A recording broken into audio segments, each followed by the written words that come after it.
I still remember the way his voice trembled that night, soft, almost apologetic, as if the truth he was about to speak had been trapped beneath his ribs for half a century, scratching to get out. It was raining outside, the kind of steady, whispering rain that seems to cleanse the world. But inside our living room, the air felt heavy. The clock ticked louder than usual, echoing across walls lined with photographs of the life we'd built. Our wedding picture, our children's graduations, birthdays, trips, anniversaries. Each frame was a chapter of what I thought was a love story. But that night, I realised it was something else entirely. He sat in his old armchair, the same one he'd claimed as his throne since we moved into this house. His hands were clasped, knuckles pale, eyes sunken with something deeper than age. "Margaret," he said softly, almost breaking on my name. "There's something I need to tell you, before it's too late." I laughed, trying to brush it off at first. He'd been sick for months. Heart trouble, the doctor said. Maybe this was just guilt speaking, a late-life panic about small lies or forgotten promises. I told him he didn't need to worry. We'd lived a good life. But he shook his head slowly. "No," he said. "You don't understand. You deserve to know what our marriage really was." My stomach tightened. There was a stillness between us, something I can't describe. Even the rain outside seemed to pause. I leaned forward. "What do you mean? What our marriage was?" He looked at me then, with eyes that had once been my comfort, my safety. But that night they were strangers' eyes, cold, ashamed, haunted. "It started as a bet," he whispered. At first, I didn't comprehend it. A bet? The word floated in my mind like smoke, meaningless. "A bet?" I repeated, my voice almost a whisper. He nodded, tears forming at the corners of his eyes. "Back in college, my friends, Tom, Peter, and the rest, they used to tease me about you, said you were too proud, too proper, that no man could ever win your heart. They bet me $100 that I couldn't make you fall in love with me. I was young, stupid. I thought it was harmless fun." My breath caught in my throat. I felt something twist inside me, a slow, suffocating pain spreading from my chest outward. "So you courted me? For a bet?" I asked, barely recognizing my own voice. He nodded again, unable to meet my eyes. "At first, yes. But then I fell in love with you, Margaret. Truly, I swear to you, I did." But the damage was done. My mind flashed through our memories like an old film reel. The way he'd smiled at me at the campus library, the love letters he'd written, the ring he'd saved up for. Were those moments real, or were they all part of his game? I felt dizzy. The man I'd trusted, shared my life with, borne children for, had built that life on a lie. "You should have told me," I said, quietly, though my voice shook. "You should have told me before we built 50 years on a bet." He began to cry then, truly cry, his shoulders shaking. "I was going to.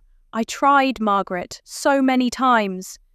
But then you were pregnant with Michael, and then Susan came, and life just moved forward. And every time I thought about telling you, I was afraid I'd lose you." I stood there, watching the man I thought I knew crumble, and all I could feel was an emptiness so wide it swallowed every memory we'd ever made. I wanted to scream, to throw something, to curse him.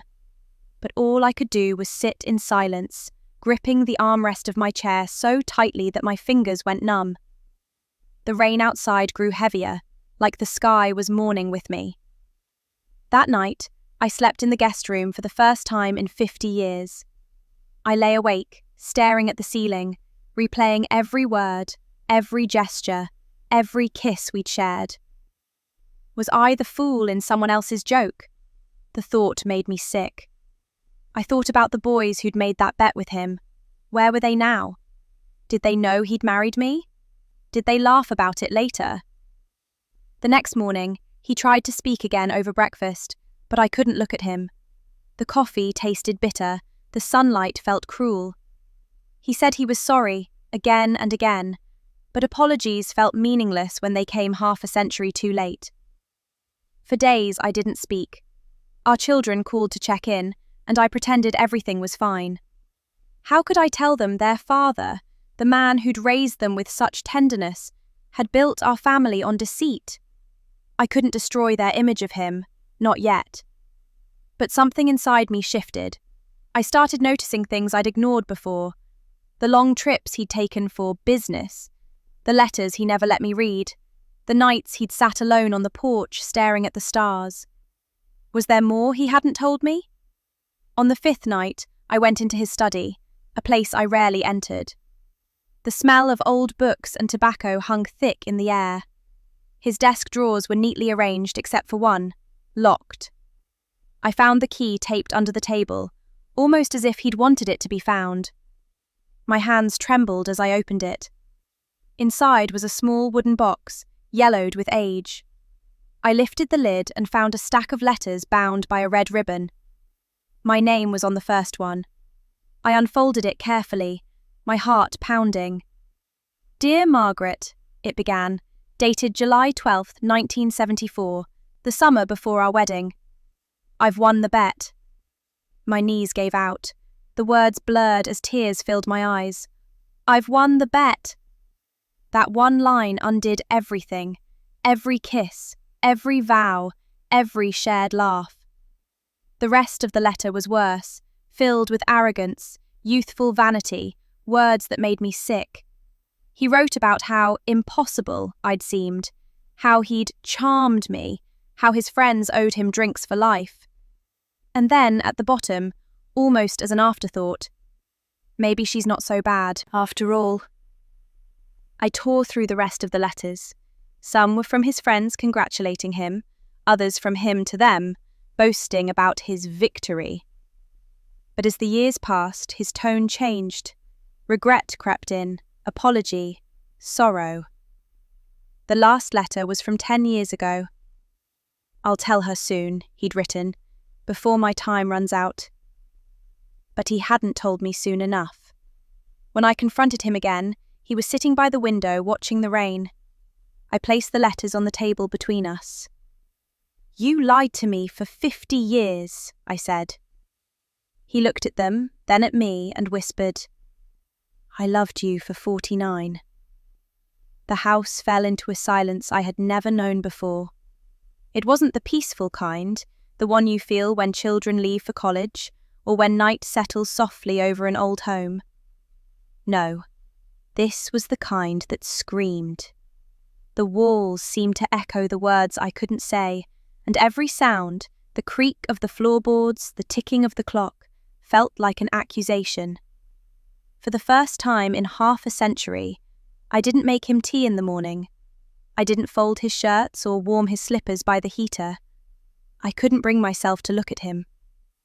How do you look at someone who has stolen not just your years, but the meaning behind them?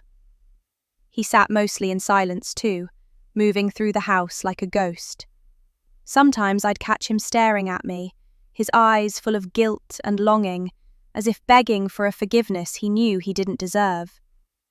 Other times, I'd hear him whispering to himself in his study, names, apologies, prayers maybe. But I didn't ask. I didn't care. Not then. At night I'd lie awake, listening to the wind rattle the windows. The word bet echoed in my mind, louder and louder until it became unbearable. A bet. My marriage. My life. A game between arrogant boys who'd probably forgotten about it decades ago. I wanted to find them, Tom, Peter, whoever else was part of it, and make them face me. I wanted them to see what they'd destroyed with their childish cruelty. But deeper than the anger was something worse. Grief. Grief for the girl I used to be. The one who believed in romance and soulmates and forever. I saw her face every time I passed the mirror. The way I looked on my wedding day, cheeks flushed with happiness, eyes filled with love for a man who had been lying from the start. I wanted to reach back through time and warn her, Tell her to run before she signed her life away to a wager. One evening, 3 weeks after his confession, he called me into the living room. His voice was faint, trembling. "Margaret, please. I need to explain." I didn't want to hear it, but something in his tone stopped me. He was sitting in that same chair again, frailer now, his hands shaking. I stood across from him, arms folded. "Go on," I said coldly. He took a deep breath. "You were never supposed to be part of that world," he began. "The bet, it was stupid, yes, but they were cruel men, Margaret. Tom was the ringleader. He wanted to humiliate you because you rejected him at the winter formal. He said no man could tame the Ice Queen. That's what they called you. And he swallowed hard. I just wanted to prove them wrong." I turned away, biting my lip so I wouldn't scream. "So it was revenge. You married me to spite another man?" "No," he said quickly, his voice cracking. "At first, yes, I wanted to win. But then I saw you. The real you. The way you smiled when you thought no one was looking. The way you took care of your mother. The way you challenged me. I fell in love, Margaret, I swear I did." "After you won the bet," I muttered. He nodded weakly. "Yes, after." I felt a rush of nausea. Every time he said he loved me, it sounded like another lie. "And you never thought, never once, that I had the right to know the truth?" "I was afraid," he whispered. "Afraid you'd leave. Afraid I'd lose everything. And then the years just kept passing and you were happy and I thought, maybe it didn't matter anymore." Didn't matter. The words cut through me like glass. 50 years of living beside a secret. 50 years of being someone's prize. I wanted to hate him. God knows I tried. But beneath all that pain, there was still a part of me that remembered how he used to hold my hand on long drives, how he'd kiss my forehead when I was ill, how he cried when our first son was born. How can love and betrayal exist in the same body? I didn't know anymore. That night, I went through the old photo albums. Each page felt like a lie dressed as a memory. There we were, dancing at our wedding, smiling at the camera, his hand resting gently on my waist. "I've won the bet," he'd written just days before that photo was taken. My eyes blurred as tears soaked the page. Then, something strange caught my attention. A photograph I didn't remember seeing before. It was taken at a picnic, years ago, maybe our first summer together. He was standing beside Tom, the same Tom who'd started the bet. They were both laughing, drinks in hand, looking young and smug. On the back of the photo, in faded ink, were the words, "Debt settled, worth every cent." My blood ran cold. So they had known. Tom, Peter, maybe all of them. They knew he'd married me. They'd seen it happen and said nothing. Did they ever mock me behind my back? Did they meet secretly, toasting their little game, while I cooked dinner and raised our children? I confronted him again, photo in hand. "You said they didn't matter," I said, my voice trembling. "But you kept this." He took the photo slowly, staring at it like it was a ghost. "Tom sent it to me on our 10th anniversary," he said quietly. "He wanted to remind me what it all began as. I nearly burned it." "But you didn't." "I couldn't," he admitted. "It was my punishment. Every time I looked at it, I remembered what I'd done to you." His eyes glistened. "I never took another bet again, Margaret. Not one. I spent my life trying to make it up to you." But I didn't want redemption stories. I wanted truth. I wanted the years back. I wanted to be the woman who married for love, not for sport. He reached for my hand then, frail, trembling, but I pulled away. "You don't get to touch me," I said softly. "Not now." He nodded, tears spilling down his face. And then, as if aging all at once, he slumped in his chair, clutching his chest. I froze. For a moment I thought it was just emotion, but then his breathing grew ragged. "Henry!" I screamed, rushing to his side. His skin was cold. His lips trembled as he gasped, "Margaret, I didn't tell you everything." "What? What do you mean?" I cried, fumbling for the phone. But before I could dial, his body went limp. The phone slipped from my hand.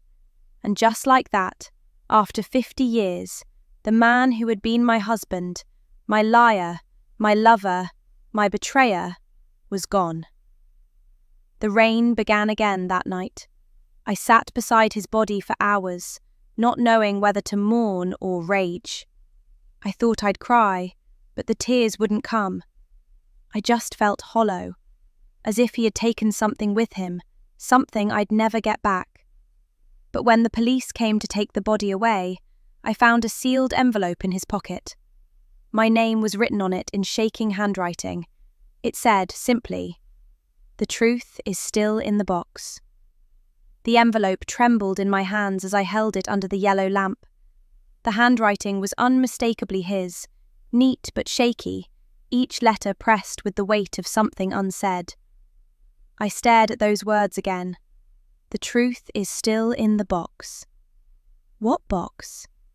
For a moment I thought of the wooden one in his study, the same box where I'd found the letters that shattered me. But I'd already opened that. Unless there was another. The house felt unbearably quiet after the coroner left. Just me and the rain again, the way it had been the night he confessed. I moved through the rooms like a ghost, tracing the furniture we'd chosen together, the pictures that no longer meant what they once did. Every memory felt counterfeit now, stitched together by lies. Still, the envelope burned in my hand. I had to know. I tore it open. Inside was a single piece of folded paper and a tiny brass key taped to it. The note read, "If you're reading this, it means I didn't get the chance to tell you everything. The letters you found were only part of the truth. There's more, something I hid because I thought I was protecting you. But now, you deserve it all. The key opens the black chest in the attic. Please, read everything before you judge me completely. Henry." My knees weakened. The attic, that dusty space I'd avoided for years, the one filled with old trunks, Christmas ornaments, and forgotten boxes of baby clothes. I'd always hated going up there. The air was thick with dust and memory. But that night, I climbed those creaking wooden steps with trembling hands, clutching a flashlight and the little brass key like a weapon. The attic smelled of mothballs and time. My beam of light cut through the dark, brushing over piles of old newspapers, suitcases, and furniture covered in sheets. And then I saw it, tucked behind an old wardrobe half hidden in shadow, a black chest, small but solid, with an old brass lock. The key slid in easily. The click echoed like thunder. Inside were bundles of papers tied with string, and beneath them, a photograph. I picked it up carefully, brushing off the dust. It was a picture of Henry in his 20s, smiling awkwardly beside a woman I didn't recognize. She was young, pretty, with dark curls and eyes that seemed familiar, though I couldn't place them. On the back of the photo were the words, "To my dearest Henry, forever yours, Elle." My heart stilled. Who was Elle? I dug deeper into the chest, hands shaking. There were letters, dozens of them, each sealed in envelopes addressed to him in the same elegant handwriting. I picked one at random and opened it. "My darling, I still can't believe you're marrying her. You said it was all just a game, that you didn't love her. You said you'd come back for me. Did you lie to me too, Henry? I've waited so long. Please don't forget what you promised. Elle." I felt the blood drain from my face. A woman. Another woman. I read another letter, then another, each one a dagger. The story pieced itself together painfully. He had been seeing her, this Elle, during the early months of our courtship.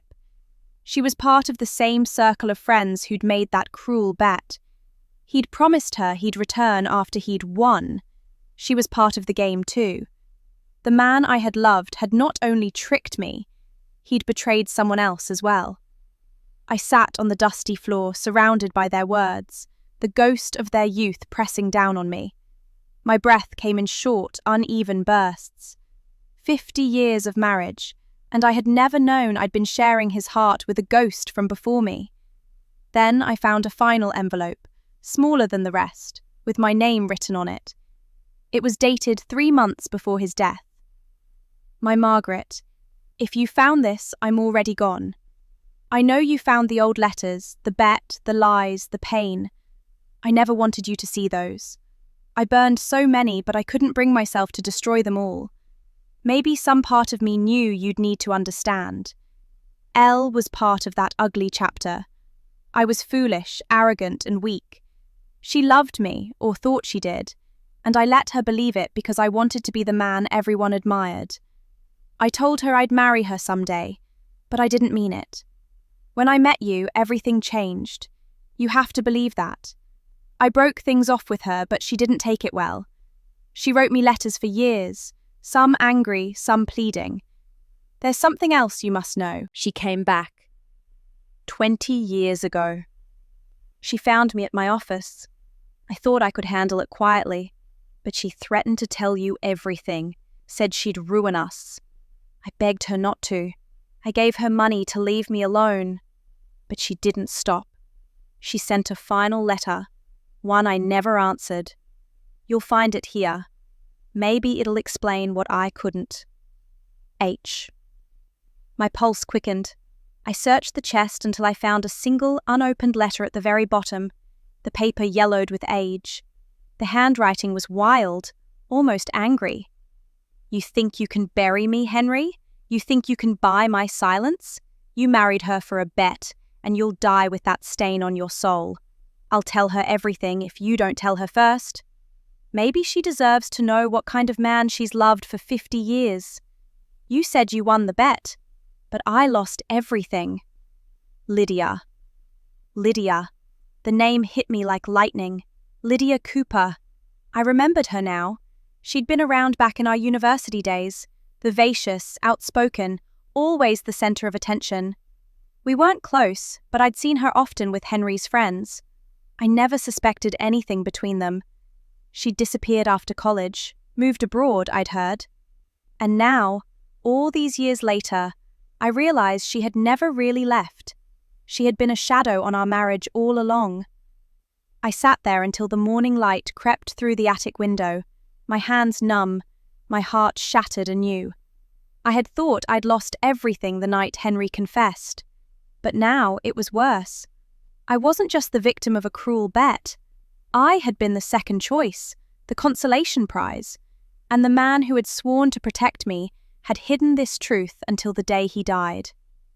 When I came downstairs, the world outside was waking up, birds chirping, the sun struggling through the clouds. But inside me, everything felt dead. I brewed myself tea, though it tasted of ashes. On the kitchen table, I spread out the letters like puzzle pieces. His words, her words. 50 years of deception tied together by 2 names, Henry and Lydia. And then I noticed something else. One of Lydia's letters mentioned a child. He's yours, Henry. You can deny it, but you know the truth. He has your eyes. My heart stopped. A child. Henry's child. From before me. Or maybe, during me. I searched the chest again frantically. There it was. An old envelope, sealed and thick. Inside were a few photos of a young boy, maybe 8 years old, standing beside Lydia. On the back of one it said, Michael, 1973. My breath caught. Michael. That was our son's name. But our Michael was born in 1974. I sat frozen, the photo trembling between my fingers. The boy in it had the same dark eyes, the same stubborn chin as Henry. Even the way he smiled, half shy, half proud, felt hauntingly familiar. I whispered the name again under my breath, as if saying it might change its meaning. Michael. For a long time, I couldn't move, couldn't breathe. My mind spun between the dates, the names, the cruel possibilities. Henry and I were married in the spring of 1974. Our son, Michael, was born in December that year. But this photograph of Lydia's boy, it was dated 1973, 1 year before my child came into the world. It couldn't be the same boy. It shouldn't be the same boy. But that face was the mirror of the man I'd loved. I needed answers. I searched through the chest again, rifling through envelopes, files, anything that could tell me more. At the very bottom was a manila folder labelled Personal, Private. Inside were birth records, letters from a lawyer, and a single note in Henry's handwriting. If she ever finds out, tell her the truth gently. It was never meant to hurt her. I read the first document. It was a birth certificate. The child's name, Michael Cooper. Mother, Lydia Cooper. Father, Henry Whitmore. My hands went cold. The second document was an adoption paper, dated December 1974, the same month my Michael was born. Except, there was no mother's name listed, only the father's signature, Henry's, and next to it, a faint smudge where another signature had been erased. I felt dizzy. The room tilted. I had to grab the edge of the table to steady myself. Could it be? No, it was impossible. Was the boy I had raised, the son I had nursed and loved, actually Lydia's child? Memories flashed like lightning. The nurse who handed me the baby after a long, exhausting labour. The way Henry had cried when he first held him. The way he insisted on handling all the paperwork. How he'd kept telling me to rest, that everything was taken care of. Had he replaced my own baby? Had he stolen another woman's child to hide his sin? I felt something inside me unravel. That night, I couldn't sleep. The house creaked under the weight of ghosts. Every photo on the walls mocked me. Our son's graduation, his wedding, his children, my grandchildren. Did they even belong to me? By dawn, I had made up my mind. I needed proof. I needed truth, even if it shattered what was left of me. Michael lived 3 towns away. He was a grown man now, with children of his own. He called me every Sunday, always kind, always thoughtful. I couldn't just tell him over the phone that his whole identity might be a lie. I had to see him. When I arrived, he greeted me with that same bright smile, the one that used to melt me when he was little. "Mom, what a surprise!" he said, hugging me. His warmth only deepened the pain clawing at my chest. I tried to act normal, but my voice trembled. "Michael, I found something. Something about your father." His smile faded. "Is it about the bet? Susan told me you'd been upset about something." "No," I whispered. "It's worse." I showed him the photograph, the one of the young boy with Lydia. He frowned, confused. "Who's that?" "That," I said slowly, "is you." He laughed nervously. "What? Mom, come on!" "Look at the date," I interrupted, pushing the birth certificate toward him. 1973. Look at the name. His face drained of colour. Michael Cooper. Then I showed him the adoption paper. He stared at it for a long time, his mouth open, eyes wide with disbelief. "Are you saying Dad?" "Yes," I said, my voice breaking. "I think he lied to both of us. I think he took you from her." He pushed the papers away, shaking his head. No, that's insane. You're my mother." "I want to believe that," I whispered, tears streaming down my face. "God knows I do. But Henry, My throat closed. He was capable of it. He thought he was fixing his mistake. I don't know if he took you to protect me or to bury his guilt, but... Michael, you have the right to know." He stood up, pacing. "Mom, stop calling him Henry. He was my dad. He loved you. He loved us." "I know," I said, "and that's what makes this so unbearable." He ran a hand through his hair, his breathing heavy. "This Lydia woman, she could have forged it all. You said she was angry, maybe she was trying to ruin him." I wanted to believe that too. But deep down, I knew the handwriting on those letters. The dates lined up too neatly. Henry's own confession sealed the truth. "I'm sorry," I whispered. "I wish I were wrong." For the first time since he was a boy, I saw my son cry. He sat down beside me, his face in his hands. "So what am I supposed to do with this?" I didn't have an answer. We sat there in silence, the weight of 50 years pressing down between us. Then he looked at me, his eyes, so much like Henry's, filled with pain. "Do you hate him?" I thought about it. About all the years, the laughter, the love that had felt real. About the man who held my hand through surgeries, who danced with me under the stars, who lied to me from the day we met. "No," I said finally. "I wish I could. But I think I only hate the parts of him that made me love him." He reached out and held my hand. "Whatever happened, you're my mother. Nothing changes that." His words should have comforted me, but they didn't, because the truth was still incomplete.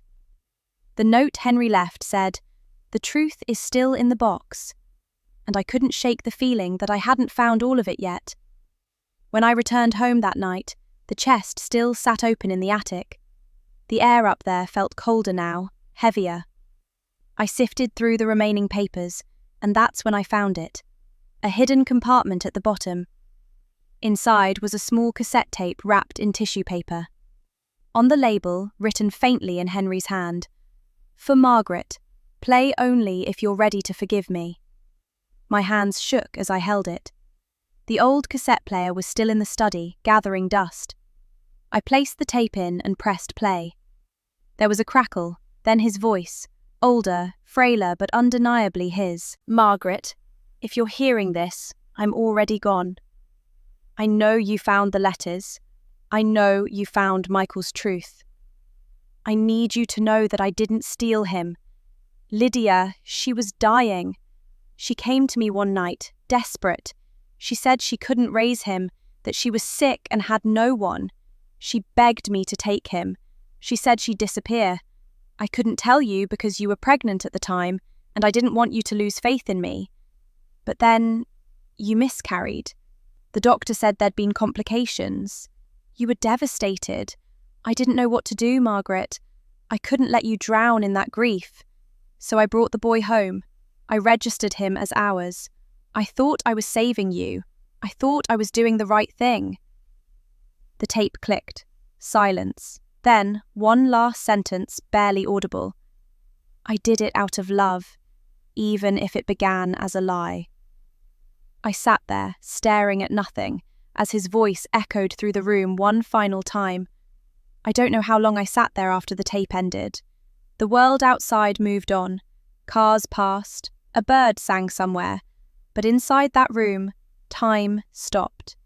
His voice lingered in the air, soft and fragile. The same voice that had once promised me forever. He hadn't stolen the boy. He had saved him.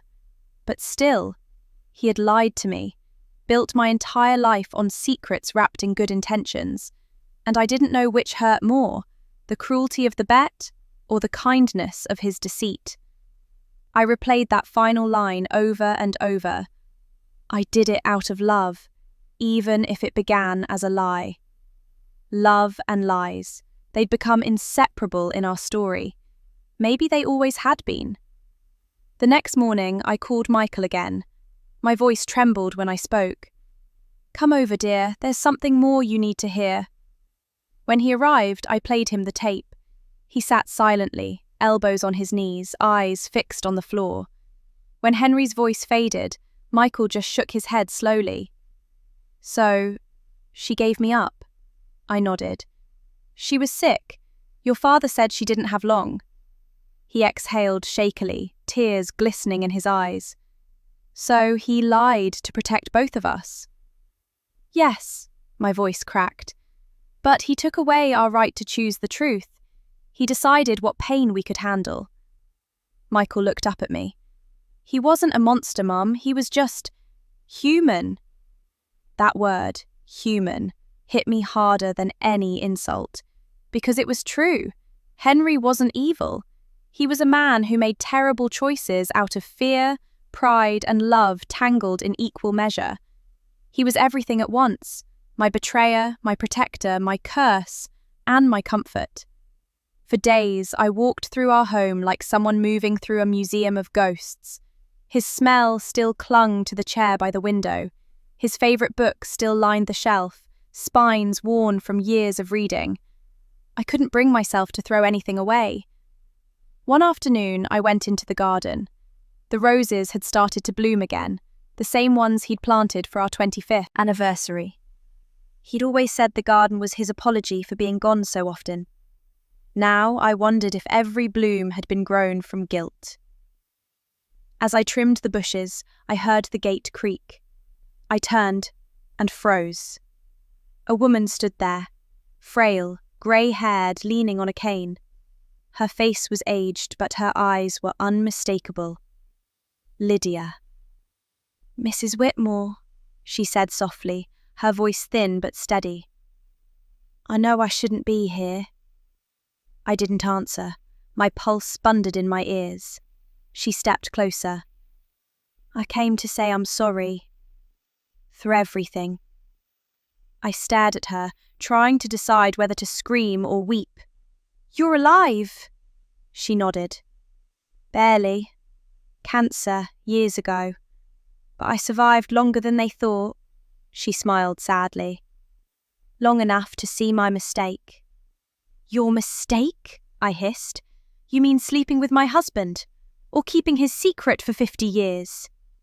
She lowered her eyes. "Both." The wind rustled through the roses between us.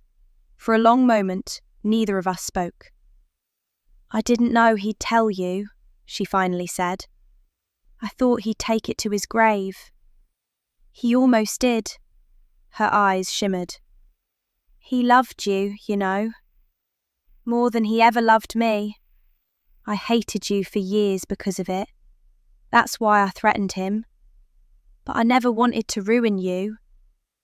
When I fell ill, I just wanted my son to have a life. You gave him that." My throat tightened. "You mean our son?" She nodded slowly. "Yes, yours. You raised him. I was just the beginning." Tears welled in her eyes. "I came to say thank you." There was sincerity in her voice, a weary kind of remorse that I couldn't ignore. The anger I'd carried for days began to soften, not into forgiveness, but into understanding. "Why now?" I asked quietly. "Because I'm dying again," she said simply. "And I needed to make peace before I go." We stood there for a while, two old women bound by the same man's sins. When she turned to leave, she paused and looked back. "He loved you till the end, Margaret. Don't let the beginning erase that." That night, I sat in Henry's chair and stared out the window, the garden glowing faintly under the moonlight. I thought about Lydia's words, about Henry's trembling confession, about the boy who'd grown into my son. Love, I realised, isn't pure. It's messy and cruel and sometimes selfish. It's the lies we tell to protect the ones we can't bear to lose. It's the silence that grows between two people who once shared everything. And yet, even after all this, I couldn't hate him. Because somewhere beneath the betrayal, the lies, the secrets, there had been something real. Something that survived every falsehood he built around it. The next morning, I wrote a letter. I didn't know who it was for. Henry, Lydia, or maybe myself. "You both broke me, but you both made me. I learned that love is not always clean or kind. Sometimes it's a wound that never fully heals, but still, somehow, you live around it." I folded it carefully and placed it in the black chest, locking it once more. The key I buried beneath the rosebush Henry had planted for me. Because some truths, once unearthed, need to rest again. The days after Lydia's visit felt like walking through the aftermath of a storm. Everything was quiet, eerily calm, but you could still smell the wreckage in the air. The rain had stopped, yet the world inside me hadn't dried. I moved through the house like a caretaker of ruins, folding clothes no one would wear again, dusting the books he'd marked with his thumbprints, straightening picture frames that held both truth and lies in the same frozen smiles. It's strange, the things that remain when a person is gone. His old watch still lay by the bed, stopped at the moment the battery died. 2:47, the same hour he took his last breath. The scent of his aftershave lingered faintly on his pillow, and every morning the sunlight touched his chair first, as if it still remembered who used to sit there. I thought time would make it easier. It didn't. But it did make the pain quieter, gentler, like a dull ache instead of a stab. I started writing letters I never sent. To him, to Lydia, even to the younger version of myself. Letters full of words I should have said decades ago. One afternoon, I took out our wedding album again. For the first time since his confession, I really looked at it, not with anger, but with eyes that could finally see everything. The way he looked at me in those photos, it wasn't mockery, it wasn't pride. Somewhere between guilt and wonder, there was something real. Maybe it wasn't the perfect love story I thought we had, but maybe it was something better, imperfect, flawed, and entirely human. A few weeks later, I received a small parcel in the mail. The sender's name made my heart tighten. Lydia Cooper. Inside was a thin notebook, bound in worn leather, and a note in trembling handwriting. For Margaret, he never stopped loving you. This belongs to you more than it ever did to me. I opened the notebook carefully. It was Henry's journal, pages upon pages of thoughts written over the years, most of them during our marriage. I braced myself for more pain, but what I found broke me in a different way. Every morning I wake up afraid she'll find out. Every night I thank God she hasn't. How do you live with a lie so big it becomes the roof over your home? She laughed today. I don't deserve that sound. I wish I could bottle it, keep it for the days she might hate me. Lydia wrote again. I can't read her words anymore. Margaret is the only truth I want now. The last entry was dated a month before his death. I've carried this secret like a stone around my neck. I thought it was penance, but now I see it was fear. She deserves the truth before I go. She deserves to choose whether to forgive me. If she can't, I will understand. But I need her to. No, she was never a bet. After the first moment she smiled at me. I pressed the journal to my chest and cried. Not for the lies, not for the years lost, but for the love that had somehow survived them. He had been a coward, yes, a liar, a fool, but he had also been my partner through every heartbreak, every triumph, every quiet evening of shared laughter. He had given me a life, messy, complicated, and unbearably real. A few days later, Michael came over with his wife and children. The house filled with laughter again for the first time in months. My grandson toddled across the floor, clutching a toy car, his tiny face glowing in the sunlight. When he looked up at me and smiled, something inside me eased. I realized then that truth, no matter how dark, doesn't erase what's real. It only changes the shape of it. That night, I sat by the window, the garden bathed in silver moonlight. The roses swayed gently, and I imagined Henry's voice beside me, soft, teasing, calling me Maggie, like he used to when we were young. I whispered into the night, I forgive you. The words felt lighter than I expected. They didn't absolve him, but they freed me. Because forgiveness, I've learned, isn't about forgetting. It's about choosing peace over poison. It's about saying, "You hurt me, but I refuse to live inside that wound forever." In the weeks that followed, I began to write again. Stories, memories, little pieces of the past that I wanted my grandchildren to know. I didn't hide the truth, but I didn't let it define the love that had built this family either. One morning, I took the black chest from the attic one final time. I removed the letters, the photos, the documents, all of it, and carried them to the garden. The sun was just rising, painting the sky in pink and gold. I placed everything in a metal basin and lit a match. The papers curled, the ink faded, and the smoke rose slowly, twisting into the morning air.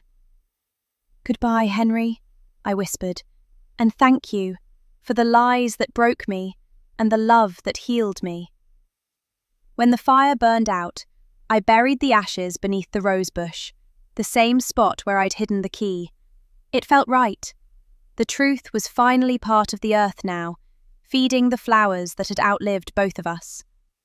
I went inside, poured myself a cup of tea, and sat in the armchair by the window. The house was quiet again, but it no longer felt empty. 50 years of marriage had begun with a cruel bet, but it had ended with something neither of us expected: truth. Painful, ugly truth, but also forgiveness. And as I watched the sunlight creep across the floor, touching the edges of our photographs, I realized something simple but profound. Love doesn't always start the right way, but sometimes, if you're lucky, it ends in the right heart.